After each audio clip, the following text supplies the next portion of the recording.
According to the White House statement, the president was the one who authorized the memo's declassification.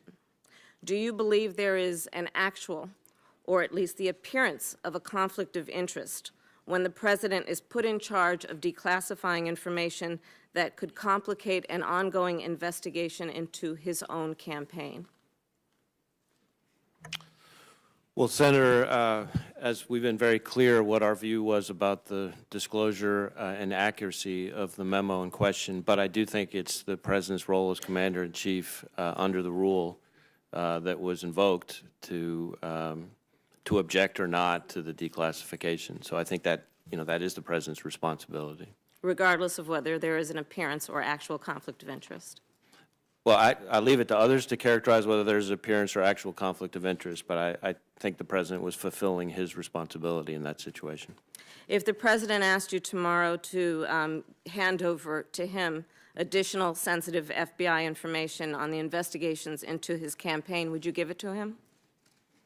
I'm not going to discuss the investigation in question with the President, or much less provide information from that investigation to him. And if he received that information and then wanted to declassify it, would he have the ability to do that from your perspective? Information from the... However he received it, perhaps from members of the United States Congress. I think legally he would have that ability. And do you believe the President should recuse himself from reviewing and declassifying sensitive FBI material related to this investigation? I think recusal questions are something I would encourage the President to talk to the White House counsel about. And has the FBI done any kind of legal analysis on these questions? Well, happily, I'm no longer in the business of doing legal analysis. I now get to be a client. And blame lawyers for things instead of being the lawyer who gets blamed. So we have not done legal analysis. Have you blamed any lawyers for their analysis of this issue? What's that? Have you blamed any lawyers for their analysis of this I have not yet, no. Okay. Is the FBI getting the cooperation it needs from social media companies to counter foreign adversaries' influence on our elections? I think the cooperation has been improving. I think we're continuing to work with the social media companies to try to see how we can raise their awareness so that they can share information with us and vice versa. So I think things are moving in the right direction, but I think there's a lot of progress to be made.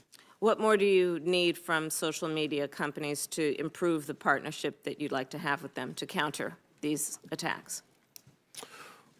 Well, I mean, I think we always like to have more information shared more quickly from their end, but I think from their perspective, it's a dialogue. They're looking to get information from us about what it is we see so that they can give responsive information. So I think we're working through those issues. Do you believe that the social media companies have enough employees that have the appropriate security clearance to make these partnerships real? That's not an issue I've evaluated, but I'd happy to take a look at it. Please do and follow up with the committee. I will join Senator Rubio and Senator King, Senator Langford, and others concerned about the failure of the U.S. government, again, to have an all-of-government strategy to deal with the cyber threat. I have no doubt in my mind that we have superior capabilities, and but they're stovepiped, and I don't think the policymakers are doing a good enough job, and I think it's incumbent upon us to try to provide some policy guidance so that you and others in the intelligence community and the national security apparatus can address this threat in a way that needs to be addressed. Our adversaries don't suffer from a lack of an all-of-government policy. They are all over that. And China, I agree with Senator Rubio about their strategy, and some of you have responded to that. But one of the strategies that China and other countries have adopted is to avoid some of the review measures in the Committee on Foreign Investment in the United States when it comes to direct investment, buying those dual-use technologies, startup companies and the like, and then using that to gain strategic advantage against the United States.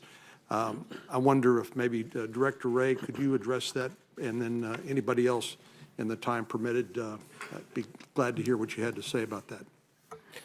Well, Senator, I think you're exactly right that CFIUS reform is particularly relevant to the China threat, although not exclusively China threat. And there is a degree to which CFIUS, as it currently stands, is susceptible too much to the kind of round pegs, only go in round holes kind of thing. And it's not hard to come up with other shaped pegs to get around that process.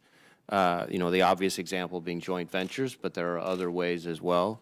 So that's one of the significant problems. Another problem is the amount of time that's built into the process to do a thorough review, which is too short.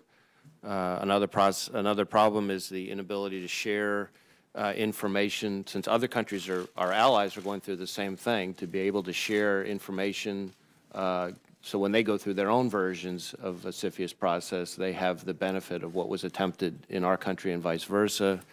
And I think in general, we need to take a more strategic perspective on China's efforts to use acquisitions and other types of business ventures as opposed to just a tactical looking only within the four corners of one particular transaction.